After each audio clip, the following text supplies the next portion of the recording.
Hey guys, Mr. Corbin here and Miss Powell. As you can see, Miss Powell is trying to control the document camera. Miss Powell, have you got it the way you want it to? Yep, I think it works. So what we're going to try to introduce to you today is we're going to review some combining like terms, and we're going to see how combining like terms actually fits into these multi-step equations.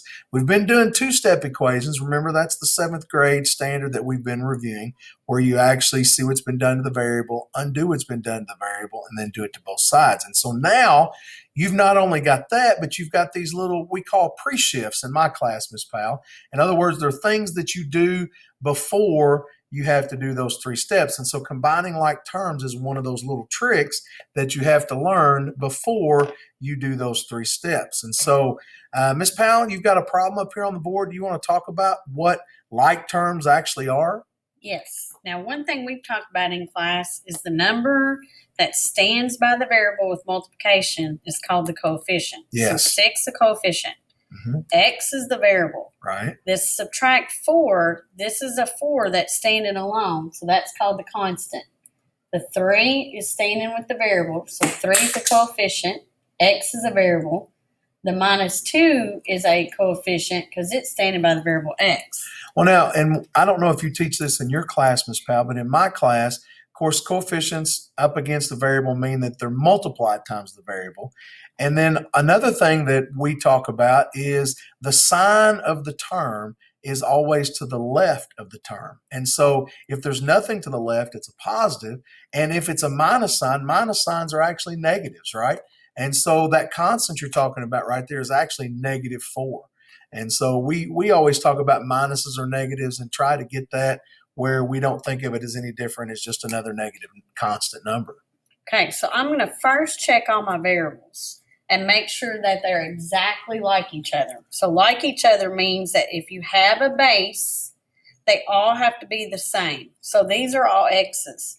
So since they're all x's, then I can just take the coefficients and combine them, and that will give me my brand new x. So what you're telling me is that I can actually put together some of these terms in this expression, and I'll be able to do that in the equation too before I even play on each side of the equation, right? Yes. So I can put together like terms, and like terms have the same variable, and that variable has the same exponent, right? Yes. Okay. All right. Well, that's handy. 6 plus 3 makes 9. 9 take away 2 makes 7. So I have 7 x's. So that's what all of these are combined together. Now that -4 is a constant, and there's no other constants, so I just have to make sure I don't forget about him and bring him down. So you call it a constant because it's constant, it doesn't change. It's always going to be -4. Just like a variable is that letter that represents the unknown number. We don't know what that is. It varies, right? Yes. Okay, so that constant's not going to change. Now, again, go and make sure your variables match. So I have an x and an x. So if the variables match, then I can just combine them. Now, my students get confused when they're looking at a subtraction and an add and negative. They don't understand that the subtraction is the same thing as adding a negative. They probably forgot when they were in 7th grade, they could change subtraction to an addition by moving that subtraction sign up. So I really do have 2 negatives and 4 negatives in that case. And so again, that kind of goes back to what I try to teach. Minuses or negatives. If you can just look at minuses and think to yourself, well, that means negative, and always look to the left of the term, that's going to tell you if it's a positive or if it's a negative. I really like how, though, you change that to plus a minus or plus a negative. Now, -6 is a plain old constant. He's standing alone. And a -8 is standing alone. So when I put 6 negatives and 8 negatives together, that gives me 14 negatives. And then I'm done. I've combined everything that I can combine. So let me recap on this. So what you did, you have a -2x, and I know that that can go with another x. The coefficients don't have to be the same, though, do they, Ms. Powell? No, just only the variables. The variable and the variable has to have the same exponent. Now, what does it mean, Ms. Powell, when there's no exponent written? Okay, when there's no exponent written, you have the assumed 1. Right. We've talked about that too. If there's nothing written, we know that it's a 1. Just like a coefficient, if there's nothing in front of x, well, there really is something there. It's a 1. We just don't write it. Now, this case, I'm checking my variables. This is an x to the third, but it doesn't look like an x because that has the exponent of 1, even though they don't put it there. So these two pieces are not like each other. Oh, okay. Again, like terms, we have to have the same variable and the same exponent, right? So the only one that looks like it is this one right here. So I combine them together. Well, now, wait a minute, Miss Powell. They don't have the same coefficient. I've got a 2 and a 6. So you just combine them and that tells you how many you got. Right. I was just messing. So again, it's always about the variable and the exponent. The coefficient just tells you how many of those pieces that we've got. We've got 2x cubes and we've got 6x cubes. And so that gives us a total of 8x cubes. Now, the x's look alike. So when I put -4 and a +7, then I end up with a +3x. Miss Powell, were you just now grunting to try to take the cap 'cause off the of cap that got marker? stuck. Miss Powell's using some serious strength to try to take the cap off the marker. But now, so Miss Powell, not yet. Okay. Not yet, Miss Powell. So I really like the x's are going to go with x's. And so look at the left of the 4. It's a minus sign, right? So again, that's the same as saying -4. So I've got -4x's plus 7x's. That gives me 3x's. Now, one more thing, Miss Powell, before you yank Okay. the board out of the way. Why can't I put together the 8x cubed and the 3x? Because x cubed, think of it like even just like a picture. Okay, x cubed means that it could be like a cubic block. It represents something different. And x may represent just a line segment. I see. So basically what you're saying is they're not like terms because they don't have the same exponent. Right, Okay. So we've got 8 of one thing and 3 of another thing, and we can't put them together. right. Okay, great. So this is how it's used when you're solving equations. Instead of leaving these all separated, combine your like terms on this left-hand side. Now, we kind of sometimes split it down the middle to where all of these are on the left-hand side. So the coefficient, even though you don't see it here, if you see it, it counts as 1. Right. So you've got 1x plus 2x, and 1x plus 2x is 3x. Now, Miss Powell, I'm going to stop you here real quick because I don't know, again, what you call this in your class, but with me, we call these pre-shifts. And again, these are things that we do before we start the regular 3 steps to see what's been done, undo what's been done, do it to both sides. And so these are things that we can put together before we actually start to solve the equation. So things that can go together on the same side of the equal sign, that's always a good thing for us because it simplifies the equation. Now, 1 and 3 are constants, and 1 plus 3 make 4. Now, Miss Powell, are all constants going to be like terms? Yes, because they're just standalone numbers, so I put them together. Right. Now, if you have a constant that stands alone, that's always going to be the easiest thing to cancel off to try to isolate that variable.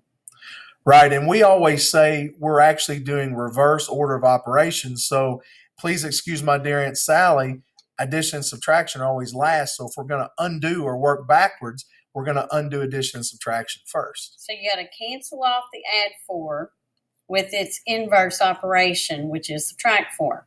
That zeroes out, and whatever you do to the left, you have to keep this equation balanced. So this was a step that I put, so I got to put -4 there. And we actually even name those, that +4 and that -4, those are additive inverses. And so that's really good vocabulary to keep up with. So that changed this number. If I take 22 and take away 4, I get 18.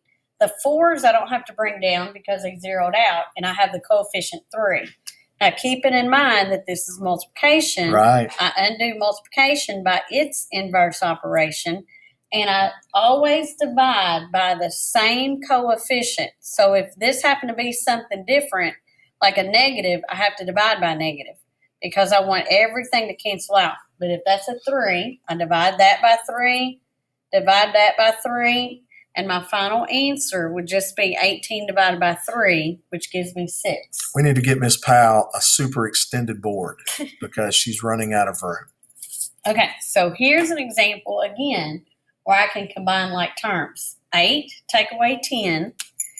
I like it, Miss Powell. Did you teach your class to draw the line down the middle of the equal sign? Sometimes, but sometimes that distracts me. But I do think it helps sometimes the kids see the difference between the left side and the right side. I just wanted you to draw the line down the middle. That's all I wanted. Well, I sometimes tell them that one side is Kentucky, the other side's Indiana. There's the Twin Bridges. Whatever you do in Kentucky, you need to do in Indiana. I don't know why you would want to do the same thing in Indiana that you do in Kentucky. I don't Miss know, Powell. but it makes sense. So if you put your coins It makes sense in the land of Powell. In the land of Corbin, doesn't make a lot of sense. So if you do 4 and take away 1, you get plus 3. Now attack that constant again. And Miss Powell, before you do that, look how simplified that equation is now. See, it looked all kind of gnarly before. Now we've got some things combined. And remember, if they're on the same side and they can go together, you can put them together. But if they're on opposite sides of the equal sign, you're not going to be able to put them together. You're going to have to play the equations game to keep it balanced, okay? But if they're on the same side, by all means, put those puppies together. So again, the inverse of addition is subtraction. That zeroes out. Whatever I do to Kentucky, I cross that bridge and I have to do to Indiana. Don't understand that, Miss So Powell. negative Don't 3, understand. negative 3 becomes negative 6. I bring down the equal sign. That's gone. I bring down negative 2x. Now this was what I was talking about. If the coefficient is negative, you don't divide by the opposite number. You actually divide by the same number. That's the coefficient.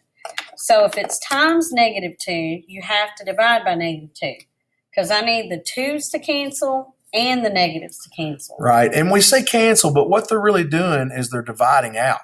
So you have to divide a number divided by itself is the only thing that will give you 1, right? So when we say cancel, that's what Miss Powell means. Negative 2 divided by negative 2 gives you 1. And then 1 times x, of course, gives you just the x isolated by itself. And a negative 6 divided by a negative 2 gives you a positive 3. And that would be my final answer. All right. Well, Miss Powell, that's a pretty good start to learning how to combine like terms and actually put them into and use them with equations. I don't think there's many of us that really understand the Kentucky, Indiana thing, I like it. but Miss Powell likes it, and so we're going to go with it. Okay, we'll see you guys later.